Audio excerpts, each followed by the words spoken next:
क्या आपने कभी सोचा है कि अंधेरे में पूरी तरह से खो जाने में कैसा लगता है? मैं आपको उस रात के बारे में बताता हूं। वो रात जब मैं पहाड़ों में सबसे डरावनी गुफा में घुसा था।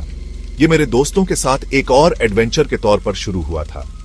हमने सालों से इस गुफा के बारे में कहानियां सुनी थी कि यह हॉन्टेड थी, कि कोई भी जो सूरज ढलने के बाद इसमें जाता था वह कभी पहले जैसा बाहर नहीं आता था। बेशक हमने पहले तो इसे हंसी में उड़ा दिया। जैसे ही हमने अंदर कदम रखा, टेम्परेचर गिर गया। हमारी फ्लैशलाइट्स टिमटिमा रही थीं, गीली पत्थर की दीवारों पर डरावनी परछाइयां डाल रही थीं। एंट्रेंस पर दुनिया अभी भी नॉर्मल लग रही थी, लेकिन 20 कदम अंदर जाने पर हर आवाज 10 गुना तेजी से गूंजने लगी। हर सांस, हर कदम।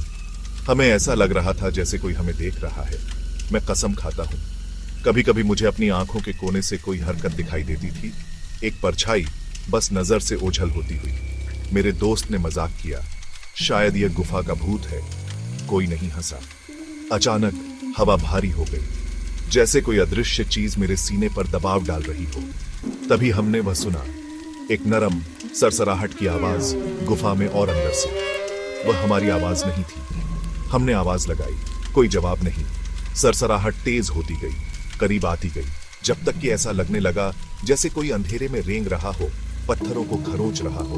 घबराहट होने लगी। हमने भागने की कोशिश की, लेकिन गुफा मुड़ती और घूमती रही। हम बार बार उसी जगह पर पहुंचते रहे, जैसे गुफा ही हमें फंसा रही थी। मेरी फ्लैशलाइट बुझ गई। एक पल के लिए केवल अंधेरा था और वो आवाज ठीक मेरे पीछे, और फिर रोशनी। मेरे दोस्त को एग्जिट मिल गया था।